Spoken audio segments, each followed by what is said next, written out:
Ministering Angels by Lori A. Thompson, Chapter 12, The Announcement. They walk in, and the cave is bustling. Food and fun fill the cave. The movement about the cave demonstrates the fullness in which the boys have had experienced the day. Joshua definitely feels happy, but he sees differently than he has ever seen before. He walks about the area, accrediting the playful activity to the boys' attempts to distract themselves from more important things on their minds. Brad is sitting by the fire on the ground surrounded by boys, but it looks as if Brad's in a space all his own. To Joshua, he is clearly deep in thought. Joshua stands kitty-corner to him, so he can have full view without interrupting him. It seems as if nothing can shake his trance. Nathan comes up to Brad, whispers something in his ear, waits for a response. Nothing. Nathan leans in again, speaks something, and still Brad just looks on into the fire. Then Brad stands and moves over to the writing wall. Nathan follows and sits below his feet. It usually takes calls to summon the group. Tonight, a silence rolls across the room as Brad stations himself solidly in front of the boys. It wasn't unusual to have Brad speak on the free day. It was, however, out of the ordinary to have Nathan write on this day.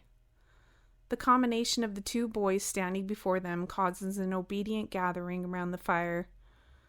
"I have something to say," Brad finally speaks. He phrases his words plainly, firm, but a bit soft. Many of the boys lean in to hear. Brad's voice carries across the cave as the crackling of the fire creates a soothing background to an already comforting tone. It is true that during these last days we have worked harder to prepare for the change of the season. We will continue to stock food, firewood, and water in the days to come. We will continue to repair and reinforce those areas of the island that need it. We will continue to clear trails and tend to our shores as we have with every passing season. Yet now we must prepare with even more diligence. It is true that the season is changing, which means a greater decision has to be made.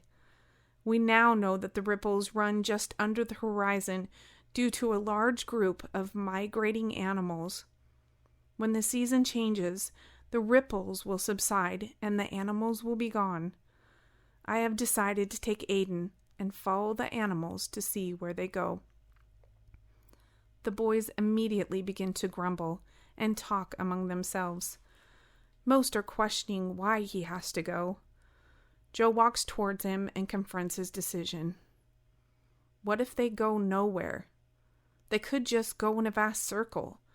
It doesn't change that we are still on this island, and we have to do what we must to survive. Brad looks down to the ground, pauses, and then answers. I have been thinking about the animals' movement and the seasonal changes every year. We see animals behave on our island. Their behavior is predictable. They eat the same things day in and day out.